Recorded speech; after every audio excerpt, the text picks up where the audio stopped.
Super power का चुनाव कौन होगा अमेरिका का अगला राष्ट्रपति, इसकी खास कवरेज आपके लिए खास तौर पर सुबह 5 बजे से एनडीटीवी लेकर आ रहा है। हम लगातार अपडेट दे रहे हैं आपको। 538 में से अब तक जो रुझान और नतीजे सामने आए हैं उसके मुताबिक 26 इलेक्टोरल स्टेट पर, माफ़ कीजिएगा 23 इलेक्टोरल, अब बढ़ गया है आंकड़ा, 53 इलेक्टोरल सीट्स पर डोनाल्ड ट्रंप आगे चल रहे हैं राष्ट्रपति की रेस में, जबकि कमला हैरिस 3 इलेक्टोरल सीट पर अटकी हुई हैं पिछले 1 घंटे से।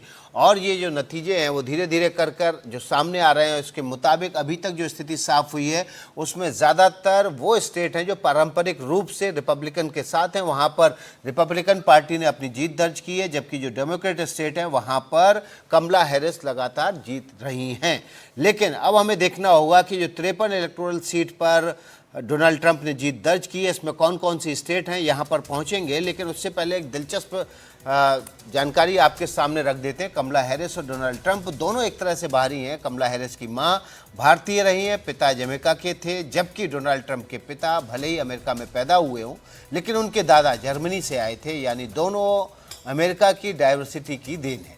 ये अलग बात है कि इस डाइवर्सिटी पर दोनों का नज़रिया एकदम अलग है। अमेरिकी राष्ट्रपति चुनाव में डेमोक्रेटिक पार्टी की उम्मीदवार कमला हैरिस और रिपब्लिकन पार्टी के उम्मीदवार डोनाल्ड ट्रंप के बीच की कड़ी टक्कर। दोनों ने अपने अपने पक्ष में जमकर प्रचार किया। कैंपेन के जरिए दोनों ने खुद को अमेरिका के लिए बेमिसाल बताया। राजनीतिक दावे प्रतिदावे अपनी जगह। इस रिपोर्ट में जानने की कोशिश करते हैं कि आखिर कमला हैरिस और डोनाल्ड ट्रंप का जीवन किस तरह से अलग अलग रहा और दोनों किस तरह इस महामुकाबले तक पहुंचे। कमला हैरिस के जीवन के शुरुआती जो साल हैं वो कैलिफोर्निया के ऑकलैंड में बीते, जबकि डोनाल्ड ट्रंप न्यूयॉर्क के क्वींस में पले बढ़े। कमला हैरिस की मां श्यामला गोपालन हैरिस, जो कि भारतीय थी और लॉरेंस बर्कले नेशनल लेबोरेटरी में कैंसर रिसर्चर थी, साथ ही साथ वो सामाजिक कार्यकर्ता भी थी। कमला हैरिस के पिता डोनाल्ड जैस्पर हैरिस मूल रूप से जमैका के हैं, जबकि डोनाल्ड ट्रंप की मां स्कॉटलैंड में पैदा हुई थी और पिता फ्रेड ट्रंप तो अमेरिकी थे लेकिन वे जर्मनी से आए प्रवासी के बेटे थे। यानी कमला हैरिस और डोनाल्ड ट्रंप दोनों की पिछली पीढ़ियों का संबंध अप्रवासियों से रहा है। कमला हैरिस ने 5 साल कनाडा के मॉन्ट्रियल से हाई स्कूल की पढ़ाई की। बाद में वे वॉशिंगटन डीसी में हार्वर्ड यूनिवर्सिटी के ब्लैक कॉलेज में पढ़ी। ट्रंप जब 13 साल के थे तो उनके माता पिता ने उनको न्यूयॉर्क के मिलिट्री एकेडमी में दाखिला कराया। यहाँ उन्होंने 5 साल बिताया, मिलिट्री ट्रेनिंग ली, जिसमें उन्होंने नेतृत्व की क्षमता का विकास भी किया। हैरिस को उनकी मां से नागरिक अधिकारों के लिए लड़ने की शिक्षा मिली और उन्होंने 2004 में वॉशिंगटन में Martin Luther King Junior Freedom March में भी हिस्सा लिया। पेंसिल्वेनिया के यूनिवर्सिटी से डिग्री हासिल करने के बाद ट्रंप ने अपने पिता और परिवार का बिजनेस संभाल लिया। हैरिस कैलिफोर्निया वापस पहुंचकर राज्य के क्रिमिनल जस्टिस सिस्टम में उन्होंने अपनी जगह बनाई और अटॉर्नी जनरल के पद पर पहुंची। इस ओहदे ने उनको 2016 में अमेरिकी सीनेट का उम्मीदवार बनने में अहम भूमिका निभाई। जब हैरिस कांग्रेस में पहुंची उसी साल ट्रंप हिलेरी क्लिंटन को हराकर अमेरिका के राष्ट्रपति बन गए। 2019 में हैरिस ने डेमोक्रेटिक पार्टी के भीतर राष्ट्रपति उम्मीदवार बनने की कोशिश की लेकिन नाकाम रही। लेकिन जो बाइडेन ने उनको उपराष्ट्रपति पद का अपने लिए रनिंग मेट जो है वो बनाया। 2020 चुनाव में ट्रंप हार गए। उन्होंने फिर खुद को खड़ा किया राजनीतिक तौर पर और राष्ट्रपति पद के रिपब्लिकन उम्मीदवार जो हैं इस साल फिर से वो बने हैं इस चुनाव में। डोनाल्ड ट्रंप पहले ऐसे व्यक्ति बने जिसे उनकी पार्टी ने तीसरी बार राष्ट्रपति पद का उम्मीदवार बनाया है और वो भी 2020 में हार जाने के बाद। कमला हैरिस राष्ट्रपति जो बाइडेन की अधिक उम्र के चलते उम्मीदवारी से हटने के बाद डेमोक्रेटिक पार्टी की उम्मीदवार बनी। कमला हैरिस पहली ब्लैक और एशियाई अमेरिकी महिला हैं जो राष्ट्रपति पद की उम्मीदवार बनी हैं और फिर दोनों के बीच इस कांटे के मुकाबले की शुरुआत हुई। तो आपने देखा दिलचस्प रिपोर्ट उमाशंकर सिंह की, और लाइव अपडेट के लिए भी उमाशंकर हमारे स्टूडियो में मौजूद हैं। लेकिन इस बीच वोटों की गिनती लगातार जारी है और डोनाल्ड ट्रंप 96 इलेक्टोरल सीट लेकर आगे चल रहे हैं, 96 इलेक्टोरल वोट से आगे चल रहे हैं, जबकि जो माफ़ कीजिएगा डेमोक्रेट उम्मीदवार हैं कमला हैरिस वो तकरीबन 24 इलेक्टोरल वोट पर आगे चल रही हैं। फ्लोरिडा, जॉर्जिया, इंडियाना, केंटकी में ट्रंप की पार्टी आगे है, जबकि साउथ कैरोलिना में भी ट्रंप की पार्टी आगे चल रही है। वर्मेंट, वर्जीनिया में कमला हैरिस की पार्टी आगे चल रही है। न्यू हैम्पशायर में भी कमला हैरिस की पार्टी आगे चल रही है। जो स्विंग है वो कम से कम 7% वोट का होने जा रहा है, और ये जो 7% वोट है वो डोनाल्ड ट्रंप के पक्ष में जा सकता है। शुरुआती रुझान बता रहे हैं कमला हैरिस को अब तक 44.2% वोट मिले हैं, जबकि डोनाल्ड ट्रंप 54.7% वोट लेकर आगे चल रहे हैं। कुल मिलाकर अभी जो नतीजे आए हैं सामने, जो रुझान सामने आए हैं, 538 इलेक्टोरल वोट में से उसमें 123 इलेक्टोरल वोट के नतीजे सामने आ चुके हैं। 96 पर डोनाल्ड ट्रंप और 27 इलेक्टोरल वोट लेकर कमला हैरिस आगे चल रही हैं। राष्ट्रपति की रेस में निश्चित रूप से अभी डोनाल्ड ट्रंप आगे दिख रहे हैं, लेकिन ये शुरुआती रुझान है। शुरुआती रुझानों की वजह से आंकड़ों में राष्ट्रपति बनते हुए फिलहाल डोनाल्ड ट्रंप दिखाई दे रहे हैं, लेकिन अब देखिए तेजी से कमला हैरिस आगे बढ़ी हैं और 3 पर अटकी हुई थी पिछले 1 घंटे से, और फिर 14 पे पहुंची, फिर 23 पर, और 31 इलेक्टोरल सीट के साथ कमला हैरिस तेजी से आगे बढ़ रही हैं। वॉर्मेट, वर्जीनिया में उन्होंने जीत हासिल की है। न्यू हैम्पशायर में भी कमला हैरिस की पार्टी आगे चल रही है। तो शुरुआती रुझान और नतीजों के जरिए ये आंकड़े आपके सामने आ रहे हैं। कुल मिलाकर 538 इलेक्टोरल सीट्स में से 127 इलेक्टोरल सीट के आंकड़े आपके सामने हैं। 270 इलेक्टोरल वोट जो हासिल कर लेगा वो अमेरिका का राष्ट्रपति बनेगा। फिलहाल डोनाल्ड ट्रंप उस रेस में आगे बढ़ते हुए दिखाई दे रहे हैं। उमाशंकर, आपके पास अपडेट। जी विकास, अगर हम फ्लोरिडा की बात करें तो फ्लोरिडा 2020 में भी ट्रंप ने जीता था, उनको 51.2% वोट मिले थे। बाइडेन को 47.9% वोट मिले थे और वो हारे थे। तो फ्लोरिडा भी परंपरागत तौर पे यानी पिछले नतीजे के हिसाब से ही आगे बढ़ता दिखाई पड़ रहा है। और दूसरा जो प्रोजेक्शन है ओक्लाहोमा का, वहाँ पे भी पहले ट्रंप जीत चुके हैं 2020 के चुनाव में, जबकि वो राष्ट्रपति चुनाव हार गए थे। उस वक्त भी उन्होंने इस स्टेट को जीता था। तो ये 2 स्टेट भी जो जाते दिख रहे हैं, फ्लोरिडा बल्कि चला गया है CNN के प्रोजेक्शन के हिसाब से, और ओक्लाहोमा जाता हुआ दिख रहा है। तो दोनों स्टेट के नतीजे भी पिछले नतीजे के जैसे ही आगे आते दिखाई दे। मुझे टेक्सास भी बहुत इंटरेस्टिंग लग रहा है। वहाँ पे 11% रिपोर्टिंग हुई है। वहाँ पर कमला हैरिस अभी आगे चल रही हैं, जबकि आमतौर पर उसको माना जाता है कि वो रेड स्टेट है। जी बिल्कुल, आपने सही कहा। टेक्सास जो है वो ट्रंप ने जीता था पिछली बार, और 52.1% वोट से उनको मिला था, जबकि बाइडेन को 46.5% वोट मिला था, और वहां पे कमला हैरिस अभी आगे बताई जा रही है। बिल्कुल, देखिए ग्राउंड जीरो से हमारी सहयोगी गौरी द्विवेदी जुड़ गई हैं। गौरी, काफ़ी गंगा में पानी बह चुका है और 35 इलेक्टोरल सीट पर अब आगे चल रही है कमला हैरिस, और 96 पर डोनाल्ड ट्रंप आगे चल रहे हैं। जाहिर तौर पर जो नतीजे और रुझान है वो आना शुरू हुए हैं, और हलचल भी बढ़ गई होगी जहां पर आप मौजूद हैं, या कम हो गई होगी। बिल्कुल हलचल बढ़ गई है, बिल्कुल हलचल बढ़ गई है। यहाँ पे डीजे ने बजाना भी शुरू कर दिया, और उसने शुरू करने से पहले एक चीज़ बोली, if you want to create black history with me, sing along. अगर आपको यहाँ पे इतिहास रचना है, मेरे साथ गाना शुरू कर दीजिए। तो यहाँ पे बैंड वगैरह काफ़ी ज़्यादा शुरू हो गया है, और जो अधिकतर लोग यहाँ पे आए हैं कमला हैरिस के सपोर्टर, वो पिंक और ग्रीन ड्रेसेस में आए हैं। इसलिए क्योंकि जब वो यहाँ पर कॉलेज में थी तो उनका जो सरोरिटी था, एक उनके कलर्स पिंक और ग्रीन होते थे, इसलिए जो उनके समर्थक हैं वो सब पिंक और ग्रीन पहन के अंदर गए हैं। तो थोड़ी हलचल यहाँ बढ़ गई है, बट लेकिन जैसा मैंने कहा अभी शुरुआती रुझान है। कम से कम 1.5-2 घंटे तो वेट करना ही होगा, क्योंकि उससे पहले स्थिति साफ नहीं होगी, और उससे पहले वॉच पार्टी भले ही चले, कमला हैरिस जी जो है यहाँ पे वो सबके लिए नहीं आएगी। शी में भी वॉचिंग दिस, वो शायद देख रही होंगी अपने कुछ एक समर्थकों के साथ, बट वो सबके सामने तभी आएंगी जब नतीजे पूरी तरह से साफ हो जाएंगे। और अभी जैसे कादम्बिनी और उमाशंकर ने बताया, कोई एक्स्ट्रॉर्डनरी चीज़ नहीं हुई है। जो स्टेट्स रेड जाते हैं वो गए हैं, जो स्टेट्स ब्लू जाते हैं वो गए हैं। फ्लोरिडा 2016 में फ्लिप हो गया था, तो 2016 के बाद से वो रिपब्लिकन हो गया है, तो फ्लोरिडा उसी हिसाब से उसके नतीजे आए हैं।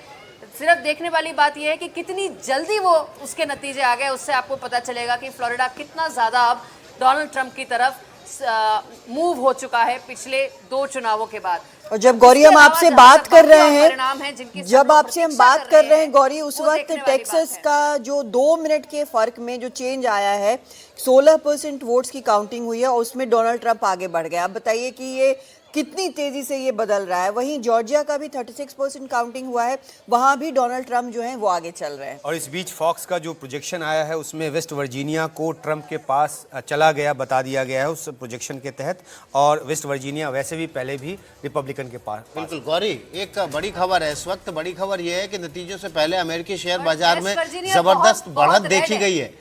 ये जबरदस्त बढ़त देखी गई है नतीजों से पहले अमेरिकी शेयर बाजार में। इस वक्त की जो बड़ी खबर है, अमेरिका में राष्ट्रपति चुनने के लिए वोटिंग और काउंटिंग का सिलसिला चल रहा है, लेकिन उससे पहले शेयर मार्केट जो कुछ कह रहा है उसको समझना बहुत दिलचस्प होगा। गौरी, शेयर बाजार में बढ़त किस ओर इशारा कर रही है?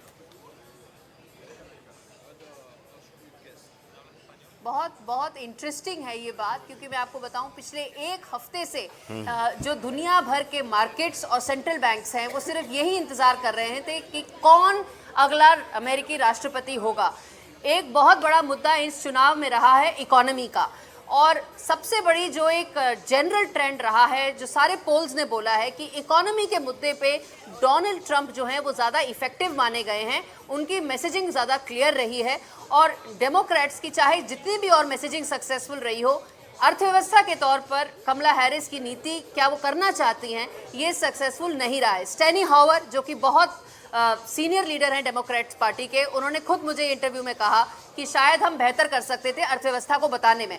इसके बैकग्राउंड में अगर शेयर बाजार में उछल आ रही है तो वो ये इंडिकेट कर रहा है कि शायद कुछ ट्रेडर्स, शायद कुछ इन्वेस्टर्स एक्सपेक्ट कर रहे हैं, उम्मीद कर रहे हैं कि जो कैंडिडेट ज़्यादा अर्थव्यवस्था को समझा पाया है शायद उसकी बढ़त ज़्यादा है और वो कन्वर्ट हो सकती है एक विक्ट्री में।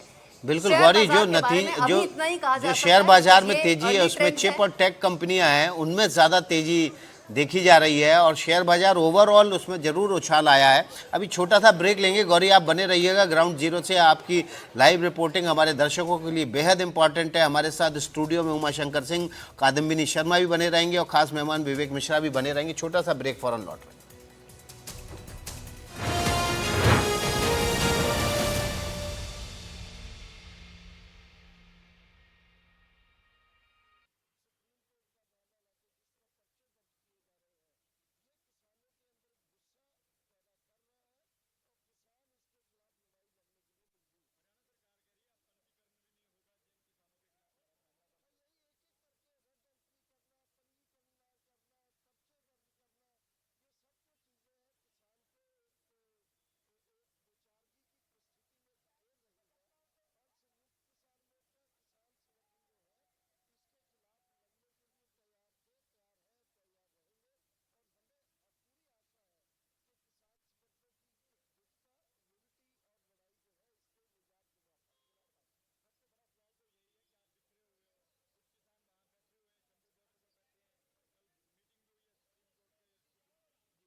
सुपर पावर का चुनाव खास कवरेज एनडीटीवी पर सुबह 5 बजे से लगातार जारी है। हम आपको लगातार पल पल का अपडेट दे रहे हैं।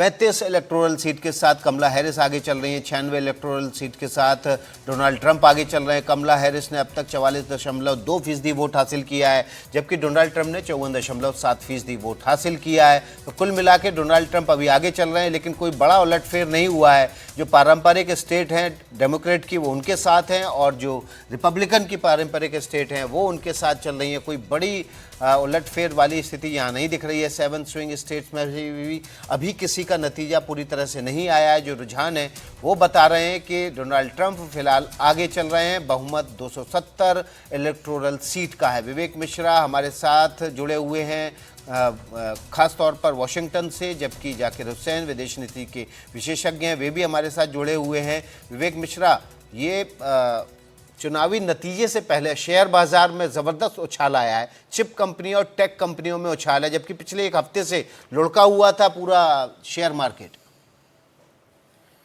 मेरे ख्याल से आप देखेंगे कि जैसा चिप्स एंड साइंसेज एक्ट जो पास किया था बाइडेन एडमिनिस्ट्रेशन ने, उस एक्ट 2022 में पास किया था चिप्स एंड साइंसेज एक्ट, जिससे पूरे चिप्स और टेक्नोलॉजी के इंडस्ट्री में काफ़ी खलबली मच गई थी, क्योंकि इंपोर्ट रेस्ट्रिक्शंस हो गया था। कई कंपनियों को चाइना से सप्लाई चेन कंसंट्रेशन हटा के दूसरे देशों में ले जाना पड़ा था। साउथ ईस्ट एशिया और साउथ एशिया, जैसे भारत में कई एप्पल की कंपनी और वेयर हाउसेस शिफ्ट किए गए थे, जो भारत में भी कई आए थे, बैंगलोर और मुंबई में खासकर। तो ये जो खलबली मची थी उसका एक रेस्टोरेशन शायद शेयर बाजार में देखा जा रहा है कि अब जो नेक्स्ट एडमिनिस्ट्रेशन आएगी, चाहे वो कमला हैरिस हो या फिर डोनाल्ड ट्रंप हो, एक स्टेबिलिटी होगी। क्योंकि कमला हैरिस को ऐसा माना जा रहा है कि नेक्स्ट एडमिनिस्ट्रेशन आते ही जो है चिप्स और टेक्नोलॉजी वगैरह पे काफ़ी सारे टैरिफ्स और नहीं अभी बढ़ाएंगे। तो एक स्टेबिलिटी के तौर पे नेक्स्ट एडमिनिस्ट्रेशन को देखा जा रहा है। मेरा मानना है कि इसी वजह से ये उछाल आई है, और एक जनरल ऑप्टिमिज्म भी है कि नेक्स्ट एडमिनिस्ट्रेशन अगर ट्रंप आगे चल रहे हैं तो काफ़ी मायने में जो है पॉलिसी चेंजेस होंगे। और उन्होंने साफ कर दिया है कि बाइडेन एडमिनिस्ट्रेशन के कई पॉलिसी को वो बदलेंगे। और पहले ही दिन आप देखेंगे कि कई राष्ट्रपति ऐसा करते हैं कि एग्जीक्यूटिव ऑर्डर्स इशू करते हैं, और ट्रंप ने खासकर काफ़ी सारे एग्जीक्यूटिव ऑर्डर्स ऑलरेडी अनाउंस कर दिया है कि क्या क्या वो कदम लेंगे। तो उससे एक ऑप्टिमिज्म बिल्ड होता है, उनके सपोर्टर्स में एक ऑप्टिमिज्म बिल्ड होता है, मार्केट में एक ऑप्टिमिज्म और एक एंटिसिपेशन होता है। मेरे ख्याल से इसी का वो ग्राउंड स्वेल है जो कि आप देख रहे हैं। बिल्कुल, देखिए जो विवेक मिश्रा बता रहे हैं कि ये टेक और चिप कंपनियों में जो उछाल आया है खास तौर पर वो एक खास वजह से आया है। लेकिन जाकिर हुसैन साहब विदेश नीति के विशेषज्ञ, वो भी हमारे साथ जुड़े हुए हैं। ये समझना चाहेंगे कि अगर डोनाल्ड ट्रंप जिस तरह से आगे चल रहे हैं, अगर वो आते हैं वापस पावर में, राष्ट्रपति बनते हैं अमेरिका का, तो दुनिया की जो अमेरिका की विदेश नीति है, ख़ास तौर पर जो मिडिल ईस्ट में इस समय स्थिति बनी हुई है, उस पर क्या असर देखते हैं आप? देखिए, जैसा कि पिछले टर्म में ट्रम्प ने ये दिखाया कि हम युद्ध नहीं चाहते, हमें शांति चाहिए, हमें अमेरिका को फिर से ग्रेट महान बनाना है। ये तभी हो सकता है जब ये लड़ाई को रोकेंगे और लड़ाई को आर्थिक ढंग से लड़ाई शुरू करेंगे। और इस तरीके से देखते हुए हमें लगता है कि मिडिल ईस्ट का युद्ध रुकना चाहिए, और उस युद्ध को कुछ इस तरीके से रोकेंगे कि इसका आर्थिक जो मदद हो, फायदा हो, अमेरिका को मिले। तो इसमें यह है कि अब तक जो है 20 बिलियन से ज़्यादा जो है इजराइल को पैसा दे चुका है, जो अमेरिका के ऊपर एक बड़ा भार है। और इजराइल को देखते हुए लग रहा है कि उसकी इकोनॉमी बिल्कुल चरमरा गई है। कम से कम 30 बिलियन से 40 बिलियन डॉलर का इजराइल को फिर से मदद की ज़रूरत है। तो ऐसी स्थिति में ट्रंप ये नहीं चाहेंगे कि उसका पैसा फिर जाए, तो वो चाहेंगे कि ये युद्ध में रुकाव आए। दूसरा ये है कि अब्राहम एकॉर्ड में जो 3-4 अरब कंट्रीज थी, उसका विस्तार ये करना चाहेंगे। अरब कंट्रीज को अपने साथ मिला के फिर से इन्वेस्टमेंट और टेक्नोलॉजी और सिक्योरिटी का कॉपरेशन बढ़ाएंगे, और उसके बदले में इनसे बहुत ज़्यादा जो है पैसे की उगाही करेंगे। और ईरान के ऊपर जो है 2 ऑप्शन उनके पास है, चाहे निगोशिएशन करके उसको मामले को ठंडा करें या फिर सैंक्शन लगाएं। लेकिन पिछली पॉलिसी से देखते हुए नजर आ रहा है कि उन्होंने जो है न्यूक्लियर डील को बिल्कुल कैंसिल कर दिया था, वहां से विड्रॉ कर गए थे। तो ऐसा लग रहा है कि ईरान के ऊपर जबरदस्त सैंक्शन लगेगा और इसमें जो है चाइना को भी शायद घसीटा जाए, क्योंकि चाइना जो है ईरान का 90% से ज्यादा तेल खरीद रहा है। चाइना के साथ भी इनका मसला 3 है, ट्रेड, टेक्नोलॉजी एंड ताइवान। तो यहाँ पे लड़ाई नहीं होगी, बल्कि ये है कि 200% तक टैरिफ बढ़ाने का जो प्लान है वो इम्प्लीमेंट करेंगे, ना सिर्फ डायरेक्टली चाइना के साथ, बल्कि चाइना के साथ ये दबाव भी डालेंगे कि ईरान के साथ जो 92% ऑयल इंपोर्ट कर रहा है इसको भी कट कर दिया जाए। तो मुझे लगता है कि अमेरिका को जो इनका स्लोगन है, मेक अमेरिका ग्रेट अगेन, ये तभी हो सकता है जब इकोनॉमिकली जो है अमेरिका अपने को असर्ट करेगा। आप जानते हैं कि 35 ट्रिलियन से ज्यादा उसके ऊपर कर्ज है। तो अगर ये कर्ज बढ़ता चला गया तो अमेरिका की इकोनॉमी खुद ही कोलैप्स कर जाएगी, और अगर इकोनॉमी कोलैप्स कर जाएगी तो वर्ल्ड की पुलिसिंग रोल जो है वो खत्म हो जाएगी। ओवरऑल ट्रम्प ने ये मैसेज दिया है कि हम अमेरिका को इंटरप्राइज बनाना चाहते हैं, न कि वर्ल्ड पुलिसिंग का। तो अभी जो स्टॉक मार्केट का ये एक चीज वैसे विकास में बोलूं कि ट्रम्प शायद अकेले ऐसे अमेरिकन प्रेसिडेंट होंगे जिन्होंने कोई वॉर शुरू नहीं किया। बिल्कुल, ये दिलचस्प और एक बात मुझे जाकिर हुसैन एक बात मैं ये साहब, बताना छोटा सा चाहूंगा। ब्रेक लेना होगा। बहुत बहुत शुक्रिया सभी खास मेहमानों का, विवेक मिश्रा, ओवैसी